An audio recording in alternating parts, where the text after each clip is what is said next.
राम सेतु का निर्माण होने लगा, राम सेतु बनने लगा।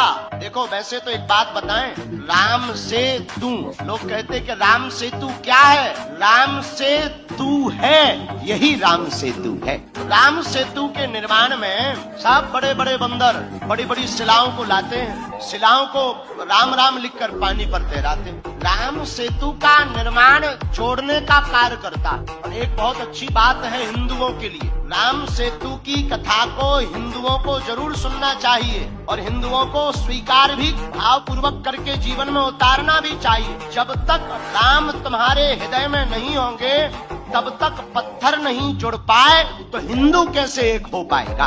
जिस प्रकार राम राम लिखकर पत्थरों को एक कर दिया, उसी प्रकार हिंदुओं को अब एक होने का उपाय अगर कुछ है तो भगवान श्री राम और हनुमान की कथा है। जो राम कथा हनुमान कथा ही केवल हिंदुओं को एक पंडाल के नीचे बैठा सकती है।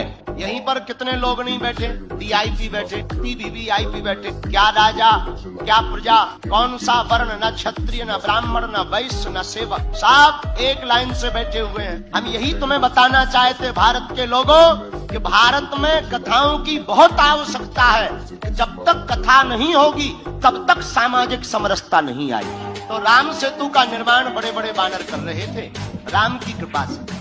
एक गिलहरी, गिलहरी तो जानते हो, एक गिलहरी समुद्र की रेती अपने शरीर में लगाकर और भागी भागी जावे और पत्थरों के ऊपर अपने शरीर को छटपटा के दौड़ावे। हनुमान जी गौर से देखें, हनुमान जी बोले देखो गिलहरी भागो यहाँ से। गिलहरी बोली क्यों?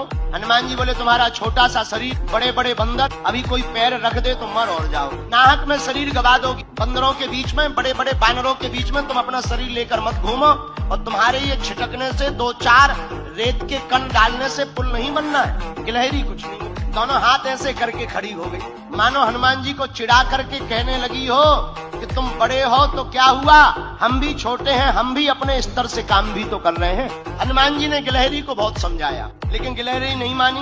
गिलहरी कहती अगर हम छोटे हैं तो सेवा तो करेंगे। जब गिलहरी नहीं मानी, एक बार हनुमान जी के ही पांव के अंगूठा के छोटे से भाग से गिलहरी की पूंछ दब गई। अब गिलहरी बड़ी चिचियाई, हनुमान जी ने देखा कोई चिचिया रहा है, कौन है? नीचे देखा तो गिलहरी। हनुमान जी ने पैर दूर किया तो डांट करके हनुमान जी ने कहा हमने पहले ही कहा था यहाँ बीच में मत घूमो। अब मान गई, देखो घाव बन गया तुम्हारी पूंछ में, वो तो कुशल है, हमारा पैर के अंगूठा का अगला भाग रखा, अगर अंगूठा ही रख जाता सोई तुम्हारा काम हो जाता। गिलहरी रोने लगी, बोली रुक जाओ, हम तुम्हारी राम जी से शिकायत करेंगे, बड़े दरबार में तुम्हारी शिकायत करेंगे। हनुमान जी बोले जाओ कर दो, हमें कोई दिक्कत नहीं। गिलहरी भागी भागी राम जी के पास गई, जाकर राम जी को प्रणाम करके कहा भगवान आपके होते हुए हम जैसे छोटे जीवों पर अन्याय हो जाए, क्या ये आप सह सकते हो? राम जी बोले बिल्कुल नहीं, इधर आओ, क्या बात है? गिलहरी दोनों हाथ ऐसे करके खड़े हो गई, सरकार आपके रहते हुए हम पर अत्याचार हो गए, क्या हुआ? हमारी पूंछ देखो। गिलहरी की भगवान ने पूंछ देखी, बोले ये घाव कैसे हो गया? महाराज ये एक बहुत बड़ा बंदर है आपके यहाँ, उस बंदर की करामात है।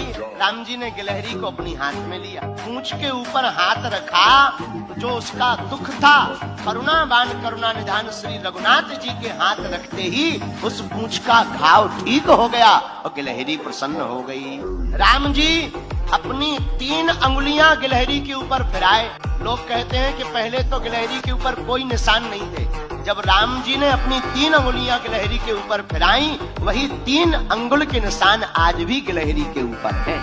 मानो राम जी ने कह दिया कि अब हमारी सील सिक्का लग गई, अब तुम्हें कोई रोक नहीं सकता। गिलहरी बोली ऐसे काम नहीं चलेगा, आप हमारा पहले न्याय करो। क्या हुआ है? आपके यहाँ बलवान बंदर ने हमारी पूंछ में घाव लगाया, उसको दंड दो। आप जब तक दंड नहीं देंगे तो हम मानेंगे नहीं। राम जी बोले ठीक है जाओ ले आओ। गिलहरी बोली पहले वचन दो कि आप दंड दोगे। राम जी बोले वचन है। गिलहरी भागी भागी हनुमान जी के पास गई, बोले चलो, और आपको प्रभु ने बुलाया है बड़े दरबार में, बड़े बलवान बन रहे थे, बड़े बुद्धिमान बन रहे थे, आओ अब हम तुम्हें ठिकाने लगवा कर मानेंगे। हनुमान जी बड़े हंसे, ये गिलहरी बड़ी विचित्र है, बहुत परेशान कर रही। हनुमान जी, श्री हनुमान जी गिलहरी के साथ साथ राम जी के द्वार पर पहुंच गए। राम जी को प्रणाम किया, क्या बात है, तुमने गिलहरी का अपराध क्यों किया श्री हनुमान जी? हनुमान जी हाथ जोड़कर बोले, प्रभु हमने अपराध नहीं किया, यही गिलहरी बीच के बीच भाग रही थी, इधर से उधर उथल पुथल कर रही थी, हमने तो टोका था, रोका था कि बड़े बड़े बंदर हैं, चिपल जाओगी, चप जाओगी, मर जाओगी। महाराज धोखे से हमारी ही पांव से इनकी पूंछ दब गई। राम जी बोले, सुनो अपराध तो किया ही है, पर हनुमान जी ने गिलहरी से पूछा, एक बात बताओ, तुम्हारे रेत के कण डालने से समुद्र का पुल बनना नहीं है, फिर भी तुम इतनी परेशान क्यों हो रहे? राम जी बोले, बात तो सही है, बताओ गिलहरी। गिलहरी ने जो जवाब दिया उसको सुनकर हनुमान जी की आंखों में आंसू आ गए। गिलहरी हाथ दोनों जोड़कर बोली, राम जी हमें पता है कि हमारे कारण से पुल नहीं बनना है, लेकिन इन बंदरों ने आपकी इस सेना ने बड़े बड़े पत्थर ला करके पुल बना दिया, 1200 किलोमीटर लंबा पुल बनाया। महाराज 120 किलोमीटर चौड़ा।